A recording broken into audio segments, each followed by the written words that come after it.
2022 Angkatan 25 Kelompok 1 yang diselenggarakan oleh BPSDM Provinsi Sumatera Utara dengan pengampu materi Bapak Dr.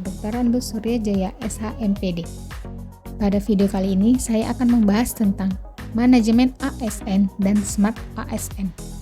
Manajemen ASN ialah pengelolaan ASN untuk menghasilkan pegawai ASN yang profesional, memiliki nilai dasar, etika profesi, bebas dari intervensi politik, serta bersih dari praktik korupsi, kolusi, dan nepotisme. Manajemen ASN lebih menekankan kepada pengaturan profesi pegawai sehingga diharapkan agar selalu tersedia sumber daya aparatur sipil negara yang unggul selaras dengan perkembangan zaman. Pengelolaan ASN dilakukan untuk memotivasi dan juga meningkatkan produktivitas pegawai dalam melaksanakan tugasnya, sehingga mampu berkontribusi pada pencapaian tujuan dan sasaran organisasi. Kedudukan ASN dalam Undang-Undang Nomor 5 Tahun 2014 berdasarkan jenisnya ada dua. Yang pertama, PNS atau Pegawai Negeri Sipil, yaitu warga negara Indonesia yang memenuhi syarat tertentu diangkat sebagai pegawai ASN secara tetap oleh pejabat pembina kepegawaian untuk menduduki jabatan pemerintahan serta memiliki nomor induk pegawai secara nasional. Kedua yaitu PPPK atau Pegawai Pemerintah dengan Perjanjian Kerja, yaitu warga negara Indonesia yang memenuhi syarat tertentu yang diangkat oleh pejabat pembina kepegawaian berdasarkan perjanjian kerja sesuai dengan kebutuhan instansi pemerintah untuk jangka waktu tertentu dalam rangka melaksanakan tugas pemerintahan. Untuk menjalankan kedudukannya, pegawai ASN memiliki 3 fungsi. Yang pertama, pelaksana kebijakan publik, yaitu melaksanakan kebijakan yang dibuat oleh pejabat pembina kepegawaian sesuai dengan ketentuan peraturan perundang-undangan.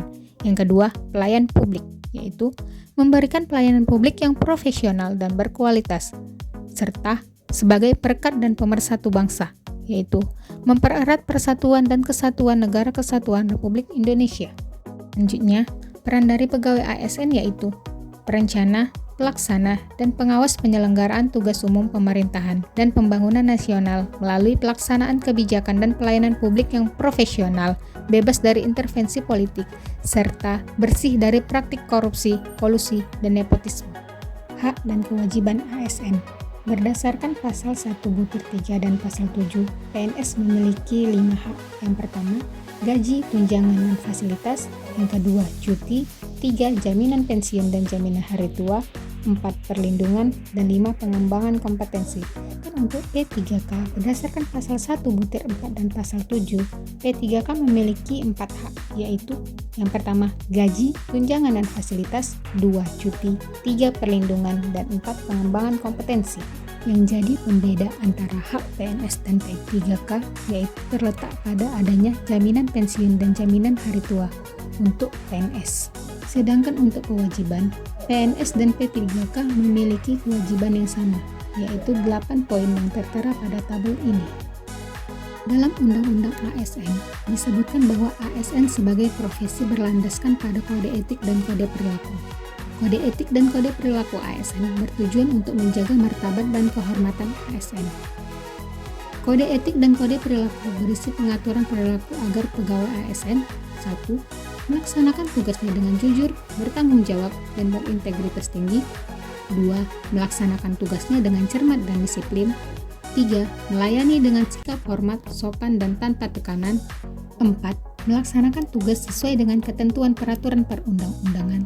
Dan 5. Melaksanakan tugas sesuai dengan perintah atasan atau pejabat yang berwenang sejauh tidak bertentangan dengan ketentuan peraturan perundang-undangan dan etika pemerintahan. Dalam menjalankan manajemen ASN, maka dibutuhkan yang namanya sistem merit. Sistem merit itu apa sih? Sistem merit pada dasarnya adalah konsepsi dalam manajemen SDM yang menggambarkan diterapkannya objektivitas dalam keseluruhan semua proses dalam pengelolaan ASN, yakni pada pertimbangan kemampuan dan prestasi individu untuk melaksanakan pekerjaannya. Adapun manfaat dari sistem merit yaitu, yang pertama, mendukung keberadaan penerapan prinsip akuntabilitas. Kedua, dapat mengarahkan SDM untuk dapat mempertanggungjawabkan tugas dan fungsinya. Yang ketiga, instansi pemerintah mendapatkan pegawai yang tepat dan berintegritas untuk mencapai visi dan misinya. Sedangkan manfaat sistem merit bagi pegawai yaitu menjamin keadilan dan juga menyediakan ruang keterbukaan dalam perjalanan karir seorang pegawai, serta memiliki kesempatan yang sama untuk meningkatkan kualitas diri. Jaminan sistem merit dalam monitoring, penilaian, dan pengembangan dapat diwujudkan dengan 1. Pangkat dan jabatan, 2. Pengembangan karir, 3. Mutasi pegawai, dan 4. Penilaian kinerja. Selanjutnya adalah Smart ASN. Berdasarkan arahan Presiden pada poin pembangunan SDM dan persiapan kebutuhan SDM talenta digital, literasi digital berfungsi untuk meningkatkan kemampuan kognitif sumber daya manusia di Indonesia agar keterampilannya tidak sebatas mengoperasikan gawai. Literasi digital ialah kemampuan atau pengetahuan menggunakan media digital secara bijak. Seorang pengguna yang memiliki kecakapan literasi digital yang bagus tidak hanya mampu mengoperasikan alat, melainkan juga mampu bermedia digital dengan penuh tanggung jawab. Literasi digital dibagi menjadi 4 bagian.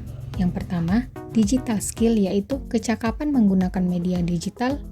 2. Digital kultur yaitu budaya menggunakan digital. 3. Digital etik yaitu etis menggunakan media digital. Dan yang keempat, digital safety yaitu aman menggunakan media digital.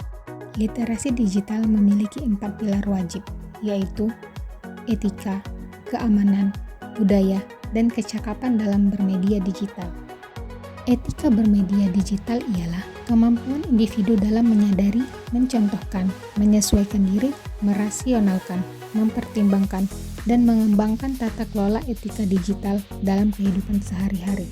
Konten negatif ialah substansi yang mengarah pada penyebaran kebencian atau permusuhan berdasarkan suku, agama, ras, dan golongan.